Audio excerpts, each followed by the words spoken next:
What if Mario Odyssey had Cuphead bosses? Today, this is exactly what we're going to be finding out, as I'll be showcasing to you my Cuphead mod that I released almost a year ago now, and which contains a total of 6 bosses. I'm also going to give additional information to the I made video on how the bosses work, how I made them, as well as more information about Inkwell Isle, which is another cool part of my mod. And now let's get started. So as you can see, my mod actually begins here in the Cascade Kingdom, where you have to go through this pipe to start. Once you get in, Mario turns into Cuphead and is transported to the first part of Inkwell Isle.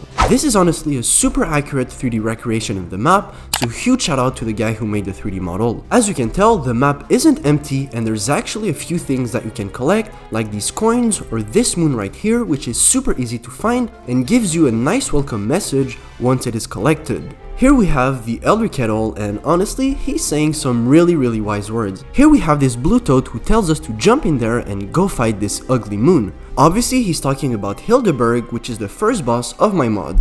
All you have to do to fight her is to jump into this warp box, which takes you to the painting room. Once you jump into the Hilda painting, you are taken to the Mollusk Lancer boss arena, where you are welcomed with the Angry Moon version of Hilda, as well as Cuphead's plane that you must capture in order to defeat her. I really love this capturable plane because it looks like it's actually flying in the air, and with the water coming out in the back, it looks like a hydroplane, which I think is really nice. But anyways, defeating Hilda is done the same way as beating Mollusk Lancer. You simply pour water on her head until she explodes. The difference is that the battle arena is now filled with these laser discs, and Hilda throws different types of objects than the giant octopus, including these hot projectiles, as well as these big yellow rotating stars. Also, I didn't mention this in the I made video, but the laser discs are actually activated with this bullet bill launcher that is hidden right here. These discs are actually super challenging to avoid and add an extra layer of difficulty to the fight. Once you get used to them though, it becomes super easy to hit Hilda 3 times and defeat her for good. Overall, I really like the entirety of this fight and I would give it a solid 8.5 out of 10.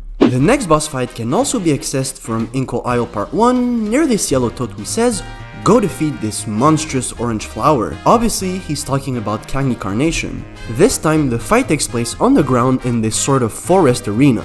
I really love the design of this boss because it actually looks like the original Cuphead fight, but in 3D, especially with the 3 red platforms and the other obstacles like the vines or Cagney's boomerang.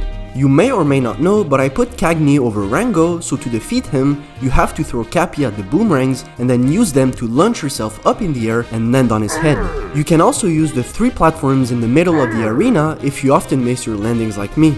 Usually my strategy going into this fight is to get rid of the piranha plants just so they don't cover up the whole arena with poison. Then I just need to be careful not to get bitten by one of Cagney's vines and jump on his head 3 times to defeat him. Overall, this fight is my personal favorite of the whole mod, so I'd give it a 9.5 out of 10. Alright, so now let's move to Inkwell Isle 2 since we've defeated all my bosses from Inkwell Isle 1. Once you get here, you are nicely welcomed by the Elder Kettle. Just like in Isle 1, there are a few moons to collect and they all have their own custom message. Also, there's something really nice that you can do here in 3D, which is go behind these rocks where you can find one of the 5 moon shards that I hid all over the map. Anyways, the first of the 2 bosses of Isle 2 is Baroness Von Bon Bon. It can be accessed by jumping into the sugar house, which takes you to this sugar arena where you will have to fight many things at once. So there's the gumball machine, the yellow monsters, the red Pac-Man, as well as the whipped cream machine. For this fight, the main focus is to defeat the gumball machine, and it can be done the same way as with defeating Topper. The thing is that this fight is so chaotic and has so many things to avoid at once that you cannot lose your focus for a single second, otherwise you're gonna die.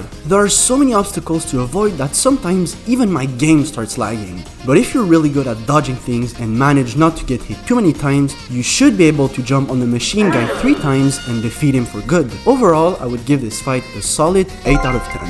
Also, I forgot to mention this, but I actually made a change in this fight since I posted the I made video, so I challenge you to find what that change is and post it in the comments. Anyways, the other fight of Isle 2 is Wally Warbles. Just like for the Hilda Berg fight, you have to capture Cuphead's plane, except that this time, it's a lava plane instead of a water plane. You've probably noticed it, but Wally is really fat, and that's because for this fight, I couldn't find any 3D models of Wally Warbles online, so I simply retextured the big bird from Mario Odyssey. Just like in Cuphead though, he spits out these tricolor eggs that damage the player when they're touched. To defeat him, it's pretty simple, you just glide on the lava and jump on his head 3 times. I'm kind of disappointed with how this one turned out because I remember last year when I was making it, every time I would try to change something with the bird, the game would crash and I couldn't really do what I wanted to do. I remember spending about 3 or 4 days just to get the textures right. Honestly, if I hadn't wasted so much time on this one, I probably wouldn't even have included it in the mod. And for that reason, I'm gonna give this one a 4 out of 10. But now let's look at something that I'm very proud of, which is part 3 and 4 of Inkwell Isle. Before we do that though, consider subscribing to my channel as it helps me out a ton. Thank you. Now when you're seeing this, I know that you're thinking, where is the rest of the map? And well, if you go talk to this toad, he's gonna tell you to get inside the dice house so that you can visit the rest of the map. So as expected, when you go inside the dice house, you are teleported into Inkwell Isle part 3. Now obviously, there's also moons to collect in this isle, like this one that you can get by climbing on top of this building, or this one that is just sitting on Dory's back. I've only put one boss in Isle 3, and that's Dr. Kahl's robot. You can access it by simply jumping into this pile of scrap, which is gonna teleport you to the battle arena. This fight is honestly super challenging because you fight both Kahl and his robot at the same time. You also gotta avoid the poison from Kahl's robot, as well as the enemies that he throws from his little ship, all that whilst avoiding these bullet bills that follow you where you move. Usually the best way to defeat this boss is to first take out Kahl and then focus on the robot. That way the arena is gonna be filled with way less obstacles and you're gonna have much more room to breathe. After that, it's quite easy. You simply need to avoid the robot's poison and jump on him 3 times. I guess this task can be a bit sketchy because the robot's hitbox kinda got messed up when I imported it in my mod. Sometimes you might end up jumping in the wrong place and damage yourself with the poison. I like it like that though because it adds a new challenge to the original brutal fights. But yeah, after 3 hits you can get a knockout, and overall I would give this fun fight an 8 out of 10.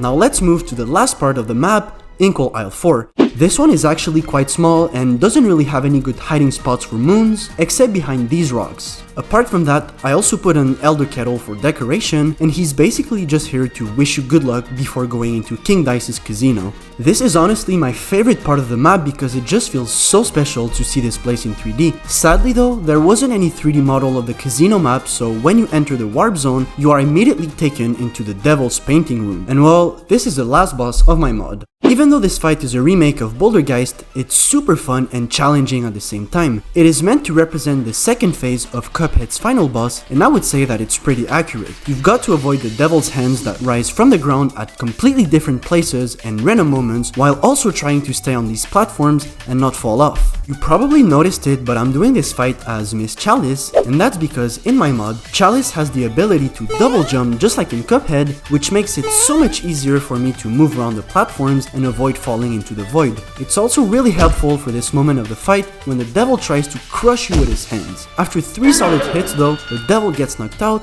and you officially beat all 6 bosses of my mod. If you want to see how I made this Cuphead mod, click on the video on the screen right now. Anyways, thanks for watching and I'll see you in the next one. Bye!